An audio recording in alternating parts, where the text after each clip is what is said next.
Hi, I hope everyone's having a fantastic day. Thank you for taking out the time to at least be in here with me for 10 to 15 minutes or however long this video is. But something that I wanted to talk about today is something that's been heavy on my heart, is especially when you're Black and African American, the whole diaspora, really. Something that I had to do is I had to stop code switching. Black culture is born out of trauma, from speech to laughter to clothes to food, literally everything. And something that I want to talk about is that some of us say words differently because of AAVE, and depending on where you're from or your speech, you could be from the South, you could be from the West Coast, East Coast, you could be from the North, and everyone's speech is different and it carries its own rhythm and style.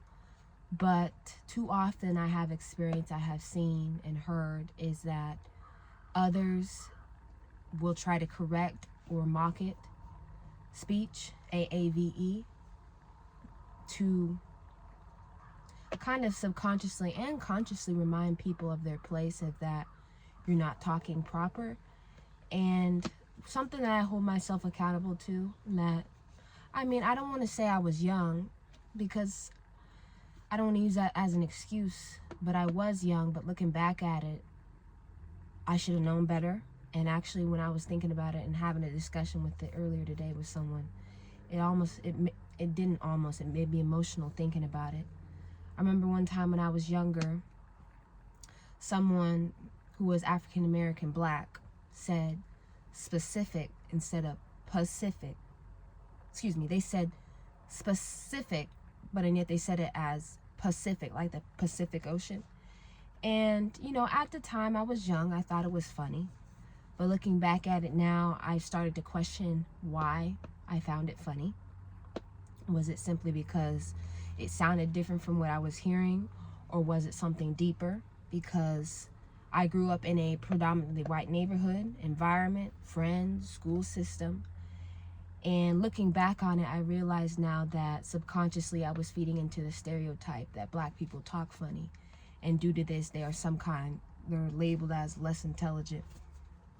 And the more I reflect on it, I think the more emotional I got, because I realized that I was trying to paint this woman as something that society wants her to. And I was even doing it at such a young age because of how easily influenced I was in my environment, and how easily your environment can shape how you perceive people who even look like you. And it got me emotional because here I am talking about a woman who, I don't have the closest relationship with. I don't even remember who she was or her name, what she looked like.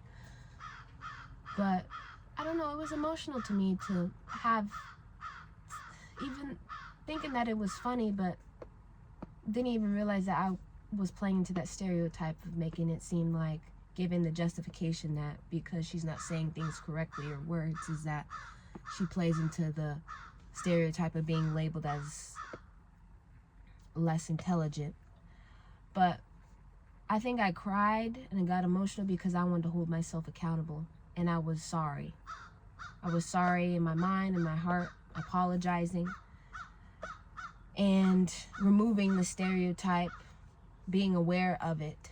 I have become, because I didn't even know I was doing it at such a young age. And looking back on it, I'm processing it now, realizing that I don't want to make that same mistake ever in my life again. But the thing is, I eventually talk about maybe in another video, is that when you're constantly surrounded by white voices, white teachers, white standards of proper speech, you begin to internalize those norms and realize, without even realizing it, and you begin to associate proper with those spaces, that you need to talk a specific way. And it hurts, it's exhausting, but and yet it's the truth. And now that I have grown more aware, I see how damaging that subconscious belief was, even when I was young. Like in the single digits young. But the idea that you have to, in order to be taken seriously, you have to shrink, You have to alter who you are, edit parts of yourself in order to fit into someone else's comfort zone. I'm starting to unlearn that conditioning to recognize that intelligence and expression comes in many forms, in many different styles, in the way that you talk, no matter where you come from and what's part of the United States you've come from, and what neighborhood you grew up in, and who was your environment, your family. But I've noticed that people will make fun of how people talk naturally because it's not something that they're used to, especially AAVE, and people will disguise it as a joke, maybe something lighthearted, but over time it becomes a routine, something that they may not even recognize, like I didn't. But the truth is, now that I look back on it, when it becomes a routine of someone always making fun of how someone speaks, the thing is, they don't see it as funny. I think they see it as proof that you're quote unquote dumb according to societal standards because of the way that you speak. And so many times, people of color, black people's voices have become a source of entertainment. And the sad thing is, not only do people's voice become a source of entertainment, I've even seen people fall into that role, playing with the validation, feeling included. But the thing is, they're not laughing with you, they're laughing at you. And even when people correct you, it goes even deeper than making fun of words. Language is tied to identity, is tied to culture, it can be even tied to trauma and history. And I feel like some people will mock or correct AAVE, not just because they're correcting grammar, but they're reinforcing the stereotypes that because you speak this way, you're uneducated, or you're less intelligent, or you're less important. Because you talk a different way, you don't talk proper like everybody else. And you have to be careful because sometimes jokes can be disguises for bias. Like I said, some people start playing into the role. They start laughing along, exaggerating their speech, maybe because they're craving validation or some sense of belonging. But it's painful, especially that I've seen it, I've done it, I've heard it, because you are no longer valued when you are being treated like that. You are just being treated as some source of entertainment. And that's why code switching adjusts how a person speaks, acts, presents themselves according to the setting of the people around them. And for me specifically, growing up in a predominantly white school, this showed up a lot in school between AAVE and me speaking English in school. For a long time, my mom used to code switch, meaning she would talk different at home than when she talked in public in certain spaces. And for so long, even when I was young, single digits, I couldn't understand why she did this. And I was very perplexed because I felt as though, I was like, why is she acting like this is not how she acts at home, this is not how she talks at home? And I questioned it for years. But the thing is, it wasn't until I got to high school, looking back, I realized and understand what my mom was doing, because I found myself doing it, trying to fit into spaces with the way I talk, and at home using AAVE, using vernacular, using slang, and having to put on my proper voice as soon as I walked through the doors of my school. Going to a predominantly white school is a whole nother video of, that's a whole another level of trauma and pain that I had to endure, which I'll eventually talk about. But I had to survive in a space where I knew I wasn't wanted or loved, and yet I was being tolerated. I had to survive for 4 years, and then I could get out and become who I needed to be, but and yet I had to survive during those 4 years. And, you know, code switching is a survival strategy. It's a way of avoiding judgment, a way of getting opportunities, being taken seriously in environments. But also the other side is it comes with the cost, because when I was doing that during school, when my mom did it, I've heard many stories of people that it's hiding yourself. You're erasing a part of yourself to be accepted, and it's very performative because that's not who you are. And it had a toll on me doing that in school, because I started disliking myself in the way I was even created. And after high school, I had to break down that whole foundation and erasing and hiding who I was, and develop a new foundation where I was loved, where I loved myself in a world and an environment that was constantly wanting me to conform. And no matter, especially something that I have noticed is that people of color, minorities, black, African American, speaking proper, changing your appearance, getting a degree, having a list of things that you have accomplished, being upperclassmen, relocating, will not stop prejudice and will not stop bigotry, will not stop racism. And unfortunately, it all goes back to being accepted. That's something that I have realized, in that when you are what you are naturally is not accepted, and either you conform or you lean into the stereotypes, and it's really never good.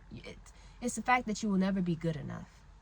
People will always find something to pick at, especially when you don't fit in, and they know that you don't fit in, and yet you're trying to fit in.